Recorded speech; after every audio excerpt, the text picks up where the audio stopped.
Hello, Childfree family and friends. Cody here. Today's presentation on Let's Talk Money is episode 9, and we're going to discuss small businesses and side gigs. I'm Cody, the founder of Childfree Family and co-founder for the Childfree Convention. So I'll probably be a little bit of a guinea pig for some of our questions here as far as a little side business goes. Childfree Family is a great micro social network made specifically for the child-free lifestyle and everyone involved in it. Here's a cool map. So basically, if you go and join, you'll get a profile and you'll get a little ping on the map based on your city, and you might be able to meet other cool child-free people near you. So today I will be joined by Dr. Jay Zigmund. Hey, Dr. Jay. Dr. Jay and his wife are child-free. He has a PhD in adult learning from the University of Connecticut and is a certified financial planner. A key thing to note about Dr. Jay is that he is a fiduciary, which means that he must put the needs and interests of his client ahead of himself. And on top of that, he is an advice-only and fee-only certified financial planner. So in other words, he is paid for his time by his clients. He doesn't make any kickbacks or incentives or commissions from any products that he may mention. And his clients basically pay him for his time to get his advice, and they make their own financial decisions. How'd I do on that, Dr. J? How you doing today? That works. Hey, Cody, if you hear thunder, that's not my stomach. That's the storm outside, and the light flicker. You'll know why. But okay, we're in a tornado warning, so if I run, you know. I mean, this is live, so I'll just start juggling or something. I don't know what I'll do for entertainment purposes, but we'll just dive into that. So, well, today's topic: small businesses and side gigs. From a child-free standpoint, it's something that we may get to dip our toes in a little bit easier than people who do have a kid or kids, just because there's a little bit of freedom involved to what we do. You don't have that big inherent risk of, well, if I do this, I'm going to affect many, many lives. It may just be yourself. It may be yourself and your spouse. So, you know, little bit of a opportunity there for us child-free people. So with that, we'll just do our quick disclaimer, which is the following views, thoughts, and opinions expressed are for entertainment and educational purposes only. Please seek the assistance of a professional to aid you in your financial decisions. Small business versus side gigs. What do you think, Dr. J? Yeah, I think you're right on, Cody. I mean, in my research on Childfree Wealth, I found that a lot of child-free folks are doing something, whatever it is, whether they want to, start a cupcake shop or whatever else it is. And some of them are just want to make some good extra money. So I think one of the things to keep in mind, people use the terms small business side gigs, and to the IRS, there's no difference. Your business. Extra income. Yeah, and people don't think about it that way. If you work for Uber, essentially they're a marketing arm for you, and you're a company. They give you a 1099, and you have to run it as a small business. Mm-hmm. But people don't think about that, So what happens is they're going, well, I just picked up a side gig doing XYZ. Well, if you're not getting a W-2 and a paycheck, you're your own business. Mm-hmm. That means you have to withhold taxes. You can write off your expenses. That means your insurance needs to be different. We're going to go over all that, but you need to think about it differently. So we're going to talk about small businesses primarily, but I want you to keep in mind that a side gig, you are running a small business. Mm-hmm. It just happens to be with somebody else marketing or pushing in the direction. And you will be held accountable for the monies made. And we're speaking from a U.S. standpoint, so Uncle Sam is always going to be watching. Yeah, I've gotten more than my share of calls from people. Hey, I worked for Uber, and now I have a $9,000 tax bill. I'm like, because you didn't pay tax across the year, you just took all the money, and you're like, well, I didn't know I had to. Mm-hmm. The IRS does not care. Yeah, and we're going to go more into that when we talk about taxes. Sure thing. So, a small business versus a hobby. So I'm going to pick on you first, Cody. Sure. Childfree Family, is that a small business or a hobby? It is legally designated as a small business, sole proprietor LLC.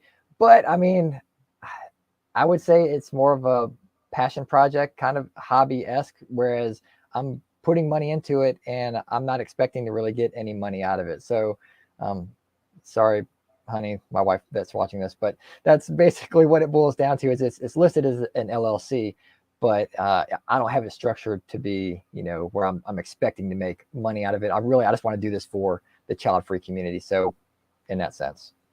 So you gave me both answers. So here's the thing. IRS wants to know, do you have a profit motive? Do you? I mean, if it makes money, that's fine. I'll just end up pouring it back into the business anyway. But yeah, I mean, is it anything I'm going to go and, buy a yacht with? No. It doesn't matter how much money you make. Yeah. The question is, do you have a profit motive? And this is very important because a hobby is just an expense. A small business, you can actually write off things, you can do different things. But the thing the IRS understands is not all businesses make money, and they don't all make money every year. So what you're saying is, look, I want to make money, but I don't need a whole lot extra.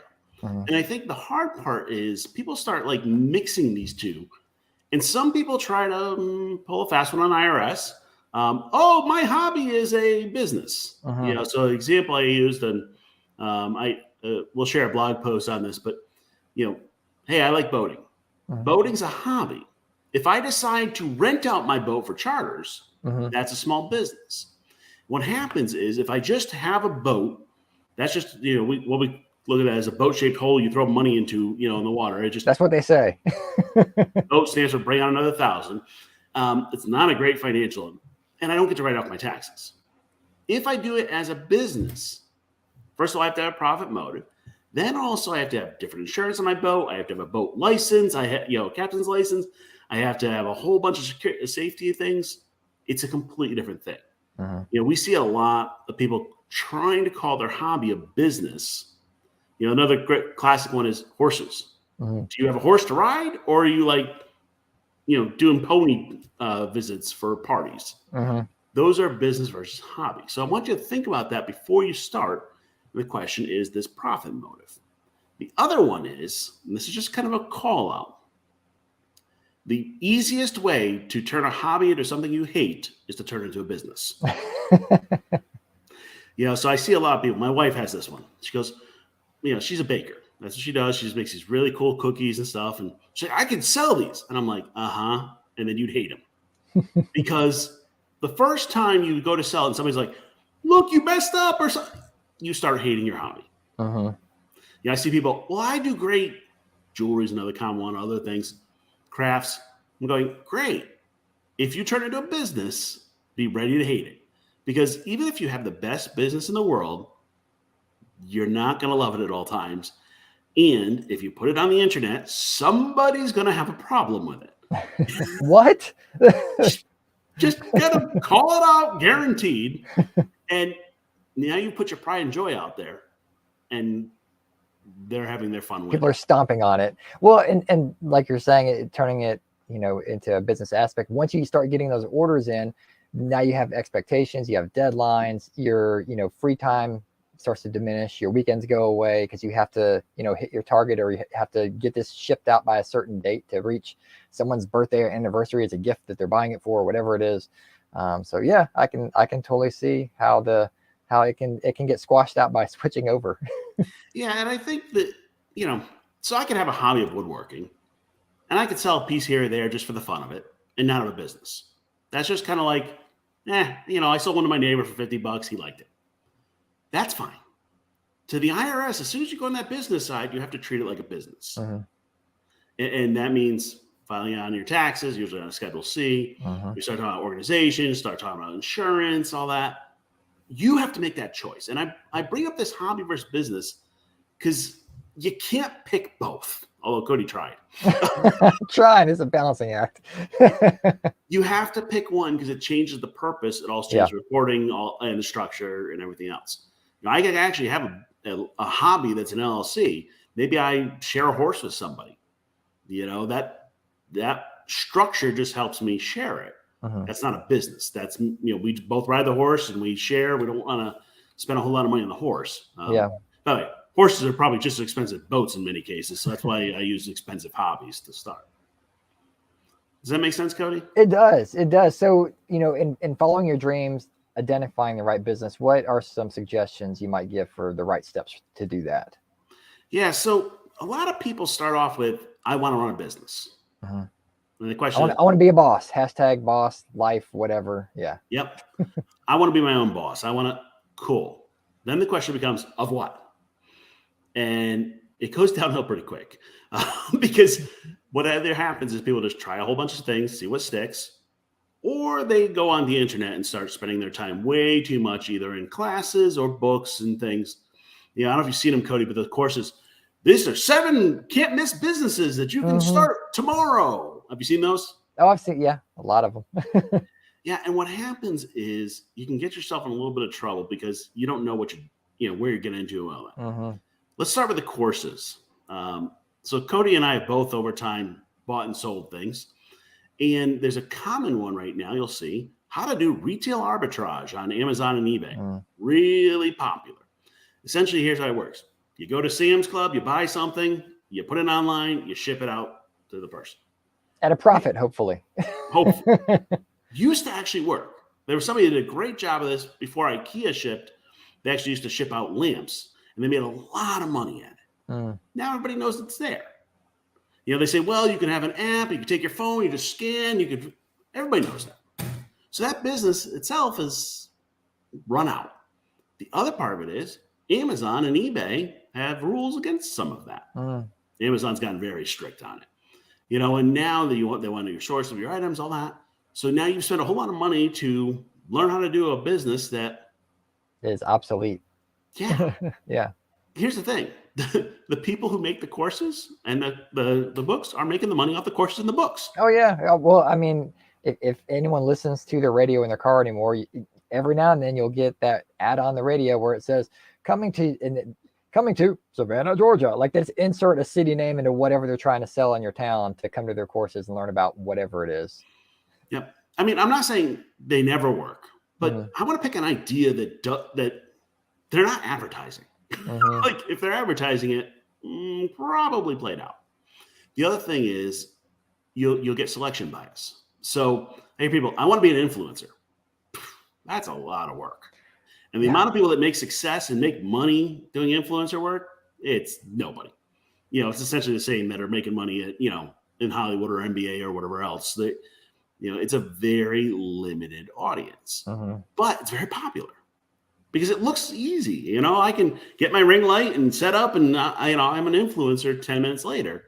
That doesn't mean I'm making money at it. Well, it's the new rock star, the new, baseball player, soccer player, basketball player. Like, it's a new thing kids want to do. What do you want? I want to be an influencer. It's like, well, okay. Yeah. And if that's your hobby, I'm okay with it. As a business, I don't know that I'd want to count my house payment on being an influencer. Now, by the way, some people do, and they're doing great at it. I don't have those skills. I can't dance. Okay. I'm not doing a TikTok or whatever else. And I mean, look at us right now. Not the right people for this. We're going to give you some advice maybe, but we're not going to try to influence you into anything. Yeah, I am not hawking products. Here's how I get some shiny teeth as I sell this. So I'm going to go back when you kind of say, okay, follow your dreams, figure out what you want to do, to the basics. Basics in business is, at the core, you either are offering a service or selling a product. There's things that have mix. So, like, if I go to a restaurant, I do want service, but primarily they're selling food, a product. If they have bad service but great food, I'll probably go back. But if they have terrible food, I'm not going back. Yeah. Doesn't matter how good the service is. So you have to think about which you are as a priority. So let's talk about service businesses. The bonus of service businesses, entry is pretty easy for some of them. And in service business can go from anywhere from, hey, I'm detailing cars, to doing tax returns. And sometimes you need a certification, sometimes you don't.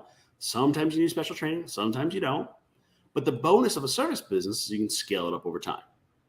So I found this great example the other day. Driving down the road, and there's this van, and I'm not going to say the exact name, but we'll just kind of fudge it because I don't want to not give them credit or give them credit for things I don't know. But it's a pooper scooper business. Okay, all this person does is goes to house and picks up poop. Okay, and by the way, they actually even will come in and do the kitty litter too. Yeah, and that's all they do. It is a brilliant business. They're number one at number two. You got it. Because here's the thing. Their cost to operate is a pooper scooper and some trash bags, a little bit of gas, and they can be open. Mhm. And I love that concept. And when people talk about, I want to start a business, my thing is, if you can find something that's dirty that nobody wants to do, that's a phenomenal business. There's always people willing to pay you to do Yep. stuff they don't want to do. By the way, That's true. taxes is the same thing. Okay, I'm willing to pay people to do my taxes. I don't want to do them. It's a dirty business. But that pooper scooper business is a great example of, you could start that business tomorrow. Mhm. You could just, say, hey, I'm going to start offering it. And, cleaning services, classic, whatever it is, power washing, detailing, phenomenal businesses, good hourly rate that I can start with very low entry. Mhm. Downside is, so can your competitors, Yeah, that's true. but not everybody wants to pick up poop. One of my other favorite ones, this guy I met, he does great welding work, but he found out he can actually make more money welding dumpsters because they're always rotting. So he welds them and paints them, and he just goes on site to these places, doesn't have to be pretty, and just all day long welds and dump.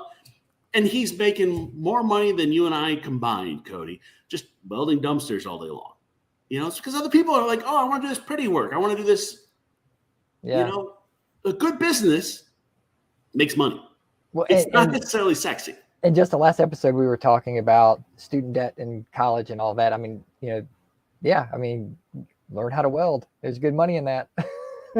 Yeah, well, I don't know if the pooper scooper business is making more or not. It depends on how they're hustling. But well, the fact that they're in business says a lot. If they're, if they can make it through the first year or two, then hey, there must be a supply and demand for it.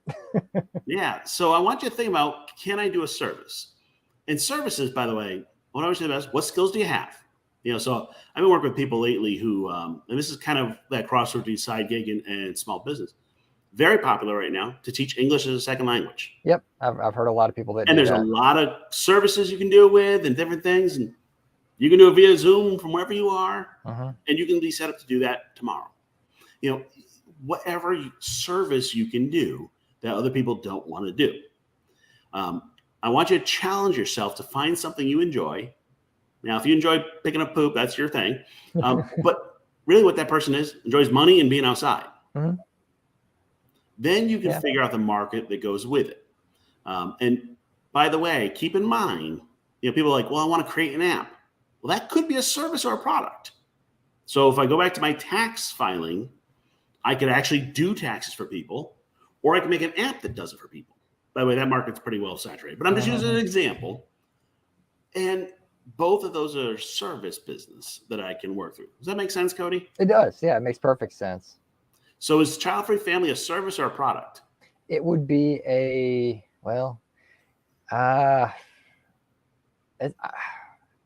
website. So I would say it would be, that's a good question. It would be a service, I guess, because there's no physical product. It's a website.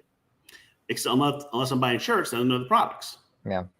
Yeah, that's true. Yeah, there is an aspect to work with merch and all of that. So yeah, that would be a product. So yeah, that's why I'm middle of the road. So here's the thing: if you try to be both, you're going to be neither. Mm-hmm. You got to pick one or the other of where you're making your money. Mm-hmm. You can always do merch or other things, random add-ons for products that add on that fit. But what's your priority? Because that's where your customers are going to want to pay you money. One of the things with websites, I started a website, I have a business. Cool. What are they giving you money for? Yeah. And they're like, well, people come to me, they pay for hours of my time. That's my service. I do financial planning. They pay me either on a retainer or hourly. It's very simple. I'm not selling products. My website's free, so no one's paying me for anything anyway.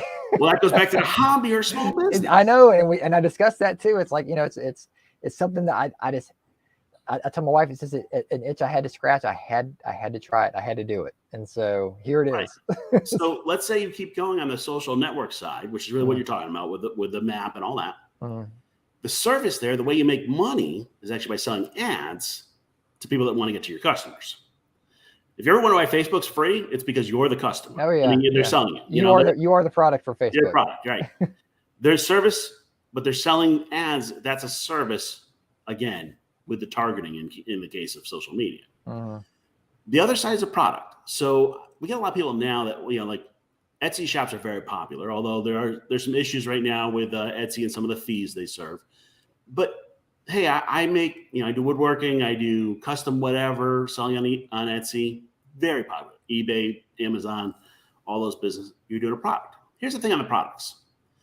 If you have a great idea, good. The question is, what makes you special?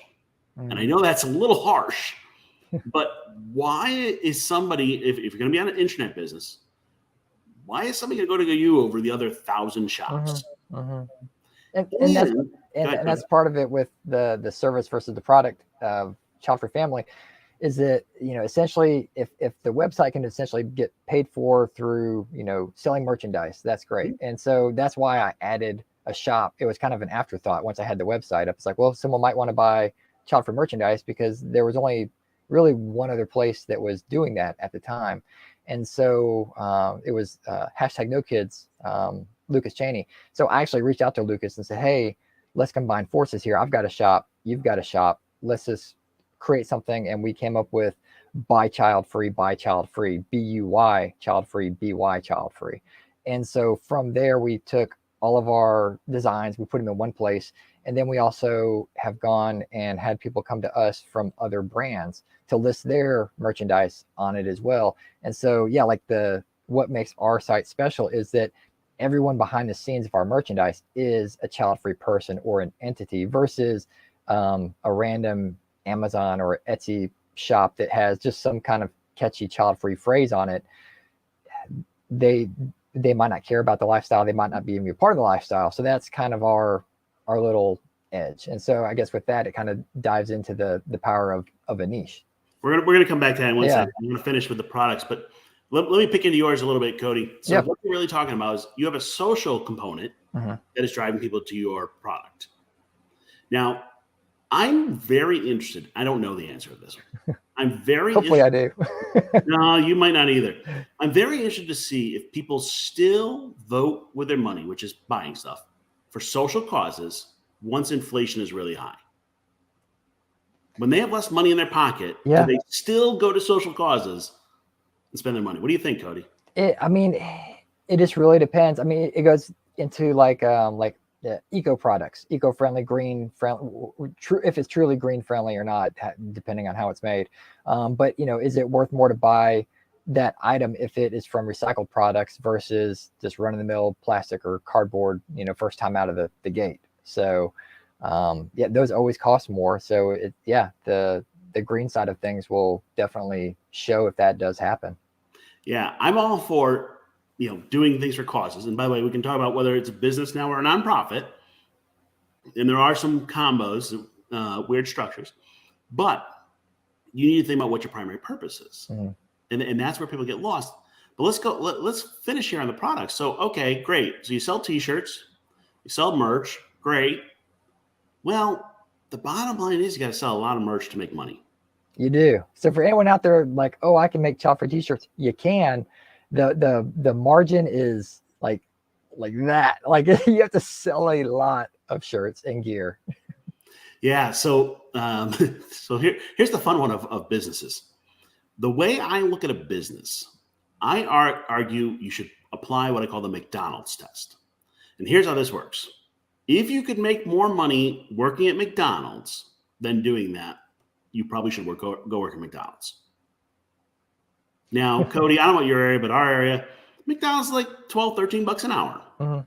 How many shirts do you have to sell to make $13 an hour? For a day? Oh man, a lot, a lot. I'm willing to bet you've never made that. You've never sold that. No. I mean, it would be astronomical. So I bring up this McDonald's test because while a business is starting, okay, you can get away with saying I'm investing in the business. I'm doing with it. We'll debate if you're BSing yourself or not on that one. That's kind of like one of those. But the question is, what is your hour worth? And too many business owners, when I actually have that conversation, they might as well just go work at McDonald's. Now, if you're doing the business because you want it, because that's just who you are and you're willing to take less pay than McDonald's, that's your choice. But when I share that with people, they kind of freak out. What do you think, Cody? I don't freak out at all because, like I said in the beginning, it's why I'm doing it anyway. I'm not making money. It's actually losing money, which I'm okay doing for a little bit longer. So we'll see. All right, let's move on to talk about niche. Yeah. So we can, by the way, you guys in comments can fight over how you pronounce a niche or niche. People fight all day long on this one. The real thing is, once you know if you want to do a service or a product, you got to figure out what your target market is. That's your niche. What's your corner? And I'll give you an example from my business. So I'm in financial planning. There are 80,000 or so active certified financial planners out there. So I'm not special. I think I'm special, but that's a separate discussion. You know, my mom thinks I'm special, but no. So one of the things they look at in financial planning is they go, well, how are you going to market? If I market against everybody, I'm marketing against the big companies, and I don't have that budget, and I'm not going to get that. So I have to pick a niche or a corner of the market. The bonus of picking that niche is you can become an expert in it. I'm a Childfree Wealth specialist. That's what I call myself. I focus on child free. I'll help people if they have kids, but my focus is in the differences for child free. What that means is I know everything inside out about finances and child free. If you ask me inside out about how to save for your kids' college, I can do okay, but that's not my area. When you focus on a niche, you actually focus there. And the way we say it in the financial world is if you don't have a niche, no niche means no referrals. And that's how you get business once you get going is referrals. You want people to go, you're child free, you're working on finances? I got the guy for you. Or whatever else. I want child free merch. I know where to go for that. Whatever it is, because the challenge is people go, well, I'm starting a business. I just want any customers. You know, the joke is anyone that can fog a mirror. You know, if they have a pulse, I want them as a customer. I'll take their money, but that's not who I want to market to. So you need to limit yourself from day one. And that's hard. What do you think about that, Cody? It is. Well, I mean, for me, that's how I started right out of the gate is that. But for a lot of people that are coming from a wider scope, it could be hard to say that, you know, if you're, again, making jewelry or something, if you want to focus on a cause or, something special to you, or especially an animal. You love horses and you want to do jewelry that has horses, and that's it. Like, that's your niche is horse jewelry. Okay. For people. Cody, you're causing me pain. So my wife loves this jewelry shop made with molecules. And it's on Etsy. I had to buy it for her wedding and all that. It's random molecule jewelry. Like she wears estrogen and caffeine. I have no clue what the heck a molecule looks like, but my wife has a chemistry and biology background. So this person, that's all they do is sell molecule jewelry. But they're here's all the in. My wife can tell me, I want molecule jewelry. There's only one place I can go. I really can't screw it up. And it works. She's added more molecules over time, but it works. You know, where if it is, well, I want random jewelry, I have no clue what to pick. I'm sure are you a good jewelry person, Cody? No. And that's kind of the Father's Day joke if they get a tie every year, because the kid's like, well, here's a tie, Dad. Like, that's what you get. Yeah. So what I want you to do is once you figure out what your dream is, pick a niche. And then what you really want to do is picture your customer exactly. And by the way, people are going to push back on whatever niche you pick. Just tell you that is. When I first started my business, I had people say, well, aren't you limiting yourself because you just helping child free? And I'm like, well, there's 11% of the US over 55 are child free.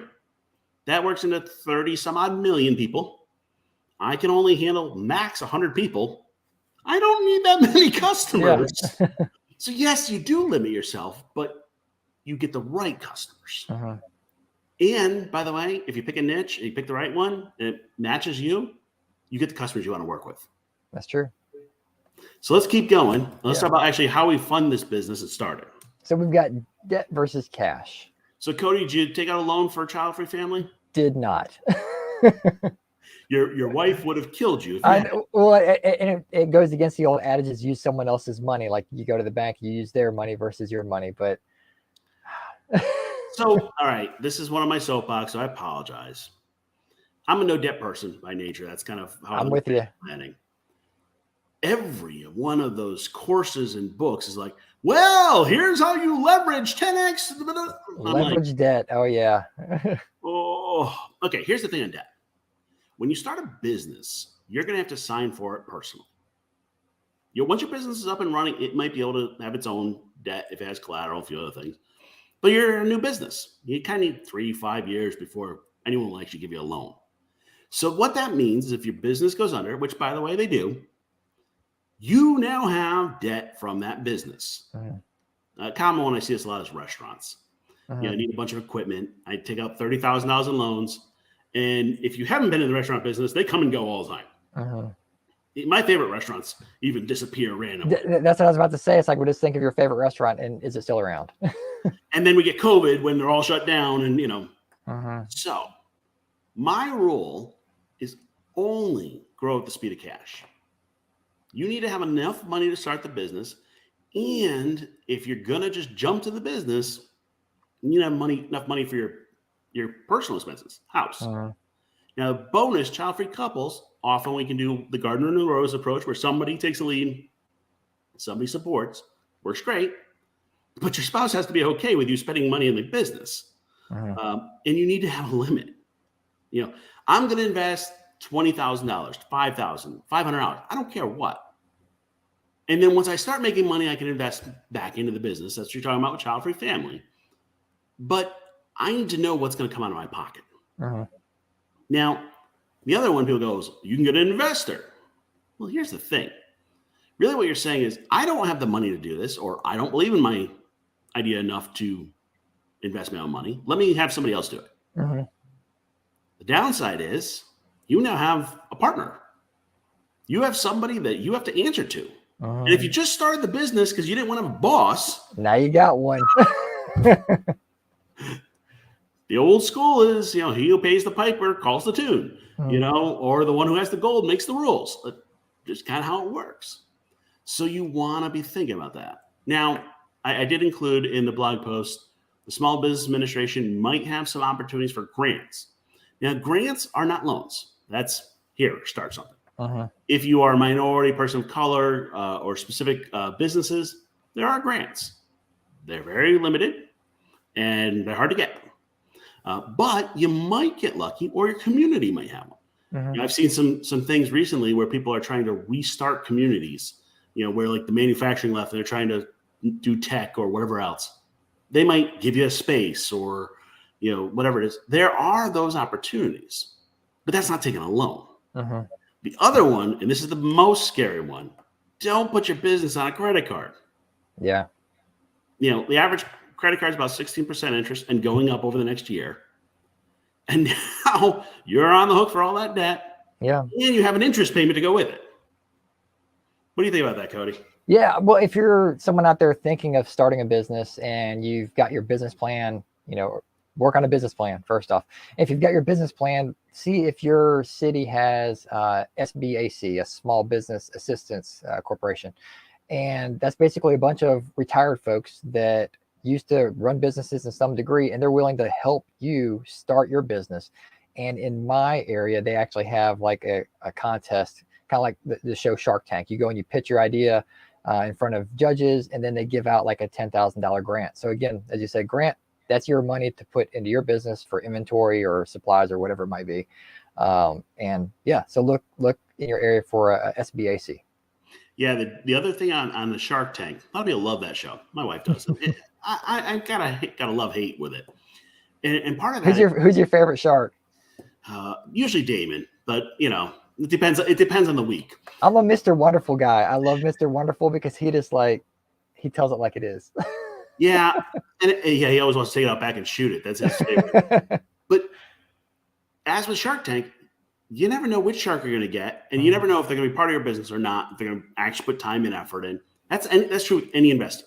People go, well, I want a silent investor. Well, then that means they're not helping you. Yeah, and also it means you have to answer to them, and it gets sticky. Yeah, it sounds good because they're taking more risk. But frankly, if you're not willing to take the risk on yourself, then you probably shouldn't ask them to take the risk. Well, the demand won't be diminished just because they're a silent partner. Like the demand will still be there in some degree. Yeah. So let's move on to the next one. So I'm gonna challenge Cody a little. The days of creating a business plan, many of those are gone. Now they have a business mat and a few other things where you start just laying out the basics and creating what's called a minimum viable product. Just enough to get started. So we go back to that pooper scooper business. I have a pooper scooper and a car. Now, by the way, we'll get to insurance. And a dream. to scoop poop. Hey, it works. It works. I'm not knocking it.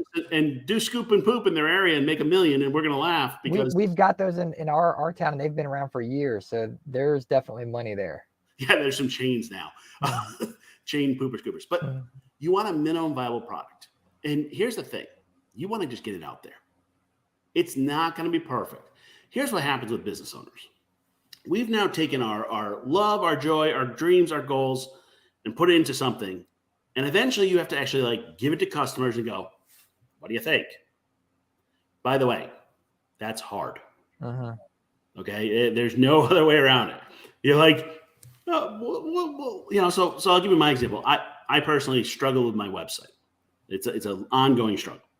I can't get it perfect. I can't get it right. I'm working with the wording. If I don't put it out there, I can't have customers. Yeah. You need to, at some point, put the product out there, let people react, fix it as you go. So there's an interesting one in this one, new. So you hear a lot about machine learning and artificial intelligence. Here's how they do that. The first product, they go to Amazon Mechanical Turk. Have you heard about the Amazon Mechanical Turk, Cody? No. This is just a whole bunch of people you pay to do work. Okay. So if you said, hey, I wanted to be able to look up things, you can just pay people to look up things. So rather than writing all the code, you just go send this message to Turk, and then a human does it. But to the person on the other side of the app, it looks like they did it. Yeah. A lot of companies have done this where I don't have the code yet, so I'm going to pay a whole lot of humans to do it in the background. It's a minimum viable product. It looks like it works, but don't look behind the curtain. Yeah. There is no Oz. So it could be for any type of product, a minimum viable. If you're going to do that jewelry business, you got a couple samples, put it out there. You're making soap. There you go. So what I want you to do is be able to take steps, not leap. So the scariest thing is you go like, screw it. I quit my job. I'm going to start a business tomorrow. Well, here's what happens. You start the desperation roller coaster. You're like, I need business. And when you feel desperate, people feel it from you. And it's like that salesperson who really needs a sale. And you're like, I don't want to deal with them. That desperation gets that stink that people pick up on. You want instead to create a business and build it over time to the point where when you quit your job and go to the business, you've got enough income to cover it. So if I'm doing that pooper scooper business, I'm going to do it on nights and weekends while I'm doing my day job. By the way, it's going to suck. I'm going to have to work a whole lot of hours. A lot of hours. But once I have enough clientele to cover my salary or a good part of it, then I can tell my business, my day job, bye, and I just take a step into the business. I'm not taking a leap of faith. And that's hard for people because if you get that entrepreneurial bug and you want to start something, you want to just dive in completely. You want to do it. You got to do it. That's all you can think about. Okay. Yeah. And if you've ever run a business, if you're not constantly thinking about your business, you're in the wrong business. Like it's just part of everything. I was on a vacation this weekend. We went away to the beach and I'm still thinking about, I need to do this thing with Cody and where do we want to, and we're working that through. Well, you need to have enough support there so that you're not making a leap of faith. Does that make sense, Cody? It makes perfect sense to me. The hard part is I've seen people spend years writing their business plan and never actually launch a product. Well, it has to be perfect. No, it doesn't. Yeah. There's always going to be bugs, and even with my site, it's a little slow because there's a lot of stuff packed in behind the scenes of making it work. But again, I'm not a huge conglomerate that has a server farm somewhere, so it's it kind of is what it is. It gets the job done. It might take a couple seconds longer, but it's out there. Yep. Keep in mind, done is better than perfect. All right? So business structure. Let's dive into this guy. Okay. So if you decide to write you're going to work for Uber tonight, you just opened a sole proprietorship. Sole proprietorship just means me or Cody, we have our own business. Depending on the state, you may have to apply for what's called a DBA, doing business as. So if I'm going to be, doing business as Childfree Family, I may need to file something with the local community or a state for that. But I can open a business tomorrow. That works for most people. The downside of a sole proprietorship is you and the business are the same thing. So if you're doing the pooper scooper business and somebody slips in the poop and gets hurt, you're liable for it personally. That's why these LLCs, limited liability companies. You may see limited liability corporations. Each state has its own little bit of based on that. It provides a little bit of protection if things go wrong. You can also have partners and multiple people in an LLC or sole proprietor. Like I own it. Like I'm a single member LLC. That's what I am. Here's the important thing. Once you file paperwork, you need to treat that business as its own thing. It gets its own bank account, everything else. If you mix your money, they go, well, it wasn't really a business. It was just their own money. Now, from an IRS standpoint in taxes, they don't care. Sole proprietorship LLC, it all goes Schedule C on your personal taxes. Yeah. Not a big deal. And that's where it's muddied a little bit because the IRS is like, well, look, you're the sole proprietor. It's the business. It's your money anyway. So it's all one pool. But from a legal standpoint, there's a clear line drawn as long as you don't step over it and put your personal money into the business as you don't have a bank account for the business. You just run it out of your personal checking account. That means your personal checking account is the business's checking account. Yep. And depending on how risky your business is, you might want to do more paperwork to protect yourself. That is true. An LLC or sole proprietor, you could go to your Secretary of State, usually is who handles it, fill out the form, and be formed in a day or two. Yeah, and some of them is no charge, some like $50, $100, whatever it might be. Each state has its own things. You could also pay for one of those legal services to help you with the forms that are done, or a lawyer. Your choice depends on your willingness to take on some risk. Now, if you have that investor that we were talking about, or you start getting into more complex businesses, you start talking about S Corp and other corporation forms, you need a lawyer. Okay, that you're not doing that yourself. You need somebody to weigh in most cases. And one of the things to think about as a business owner is my time better served doing this paperwork or my business? Yeah, that's true. I'm a registered investment advisor, and part of that is a lot of compliance stuff with the state and filing forms. Unfortunately, I have to do it because it's part of what I do. I'd love to just pay somebody to do it. So you got to find the balancing act. As you look at business structure, the next one I want to call is partnerships. Now, here's the bad thing on partnerships. I really don't care about the structure as much in this one as do I have a partnership agreement that says, what are we going to do in case of the 5 Ds? That's disinterest, divorce, drugs, disability, and death. Because what happens is if Cody and I start a business together and then I'm like, I don't want to do this anymore. What happens? Yeah. What's the exit strategy? What's going on? Or I get divorced and my wife is like, Cody, I want that business. Or I don't know. Also, because you're child free, I had a 6th D, diapers. Okay. If Cody and I start a business, we're both child free, and all of a sudden one of us has kids, and that could change everything, folks. Yeah. I need to have a plan. Also, it changes. So partnerships, and we're going to talk about this next week when we get together to talk about some structures. If you buy a house together, that's a common one. And then your roommate's like, I want to have 3 kids in the house. And you're like, I don't. Though you need to have that. The thing on a partnership is, in general, I tell people to avoid them unless you absolutely have to do it. I'd much rather, if it's my company, I am the company, I employ you. Because a partnership, now we get in the battle, well, I'm making the decisions or you're making the decisions. I put in more, you put in more, I put in more effort. It's a nightmare. Yeah. What do you think, Cody?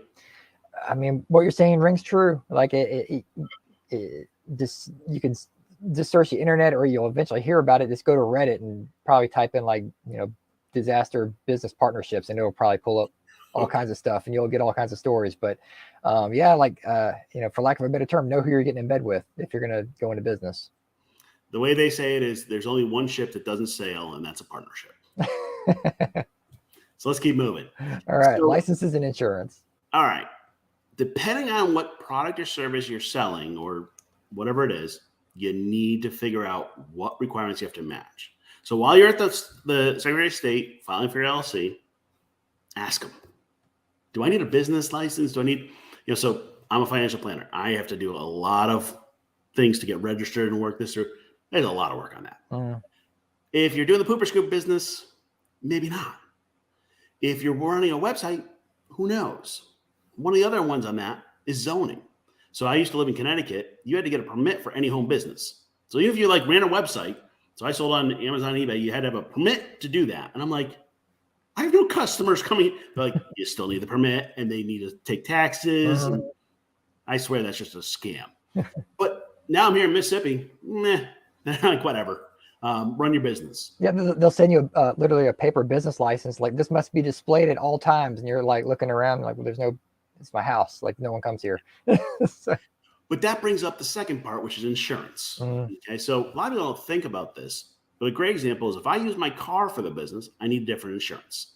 If I'm doing Uber, I need to make sure I'm covered for commercial use. I need a different policy or rider. I need to make sure I have the right insurance for my vehicle, my house. I might also need business insurance. Like for me, I have to have an errors and emissions policy. It's $1 million policy. So if something goes wrong, I have the coverage. All of those have to be in place before you start digging in too far. And this is one of those things that's going to conflict a little with the minimum viable product. You got to have the license and insurance before you launch the product. So it is the one roadblock a little bit starting the business. You might also have to get bonded. So for example, if I'm doing a cleaning service and I'm going to people's houses, I might need to be insured and bonded. Bonded essentially means I put some money over there in case I steal your money, you can get it from them. Contractors, another common one. What happens if I stop doing the job? You go to the bond and you get money out of that. So you need to make sure you have the right license insurance before you start. Did you have to do anything for your website? Not for the website, no. Didn't expect it. Yeah. Unless you were in a high, like Connecticut, you would have had to have a permit just to even do it in your business. So let's keep going. All right. So when it comes to actually doing the business and finances, people complicate things way too much. I recommend to everybody to pick up the book, Profit First. And I can never get it right. It's Michaelitz, or I cannot pronounce his name. Profit First is the book. Bottom line is, you need to have the goals for the company. And then what he does, he sets it up with multiple bank accounts, one for profit, one for operating, one for tax, things like that. So you can know what you're making and what you're not. One of the things he talks about is growing a business just to grow isn't making a profit. There are people that have been running businesses for a decade and never made a profit. That's true. And they're like, well, I'll sell at one point. Maybe. Depends on what type of business it is. Yeah. There's a lot of, I've got friends who, ran restaurateurs, and they would always say, it's like, well, yeah, it looks like the business is doing great. You're charging X amount for this. Oh, it's so expensive. But like the profit margin is so slim. Like, yeah, you're not really making any money. Yep. So the Profit First book, that's a must read, small book, easy. It looks at saying, am I doing the right things? Am I paying myself first? Is the business making a profit? And it also provides a structure for basic, account management or accounting of your cash. The thing I want you to think about is having some structure to know, am I making it? Because at some point you need to make the decision of, am I going to keep doing this or not? That's a McDonald's test. The bonus of Profit First, you can look at your bank accounts and see what you're at. You can do a lot of fancy accounting. You can pay for accountants and CPAs, and then you can have charts that you don't understand. That's the unfortunate thing. I've done a lot of accounting over my time because of what I do, but it's a challenge. And I've had people where, well, the accountant says I made money, and I'm like, your bank account says you didn't. You can make a profit in one and not in the other. So you need to have a plan for the financial. And one of the key parts of that is taxes. So this is that problem of, hey, I got a big tax bill at the end of the year. I hear it from Uber drivers all the time. I got a $9,000 tax bill. Well, did you pay estimated tax? They go, no. Did I have to? The answer is yes. So you'll hear these as both estimated tax and quarterlies. It's not exactly on a quarterly basis because One estimated is out for 2 months, one's at 4. IRS has to make everything hard. But you have to be making payments across the year for your income tax to both the feds and your state, if you have state income tax. And you, as a small business, get to pay also small business or self-employed tax. Congratulations. Yeah, you get to pay both sides of Social Security and a few other things. But you have to be making that on a regular basis. If you don't, you can get penalized and interest tacked on to your bill. Now, there's some funky stuff like if I sell a product and I make all my money in the last couple of months of the year, you can time things a little differently. But you have to be making these regular payments. And this one is very important for the side gig folks. Like, oh, I got this, I got paid from whatever that is. You got to put aside a percentage for the feds and for the state. Now, I'm not going to use any specific percentages here because it depends on it's different everywhere. Yeah. But you need to figure that out. Best way to do that, look at your last year's taxes, get you an idea of what tax brackets you're in and what you got to pay. But you have to do that. The other one on taxes is sales and use taxes. So here's a really funky one. Normally, you got to look at sales tax for the state you're in. So if I open a cupcake shop, I might have to have a sales tax where you take that money in and pay it out to the state on every cupcake. Well, if I do an online product, so I'm Cody and I'm selling t-shirts, I now have to watch out for what's called a nexus. Now, this is a really fun, weird land. And certain states have said, well, if you're selling products here over a certain amount or money or numbers, and there's all different math, I want you to collect our taxes too. Which now means I'm making it up, but I'm in Mississippi and I'm now collecting Connecticut sales tax and shipping it to Connecticut and doing the reporting for it. And it's a nightmare. Luckily, if you're just selling on Amazon, eBay, Etsy, they usually do it for you. But you need to know what tax you need to collect and where you need to send it. And by the way, if you don't send it, the states will come after you. Yeah. So there was some interesting cases of this recently. There was a PC manufacturing company, parts and things. And the state was like, you haven't been collecting the right taxes for years. Give us everything you sold over the past 5 years. And now we're going to go to all of your customers and say, you owe us tax. What a nightmare. Yeah. Okay. And I think Wayfair is the company that kind of got that nexus kicked off. Yeah, that's the case that did it. But what is, all the states were like, well, I'm losing money because everybody's buying stuff online. Up until a couple of years ago, if you bought online, you probably didn't pay sales tax on things, and it's cheaper to buy online than buy local. So all the states were like, I want my money. And you now, as a small business, have to figure that out. So, bottom line.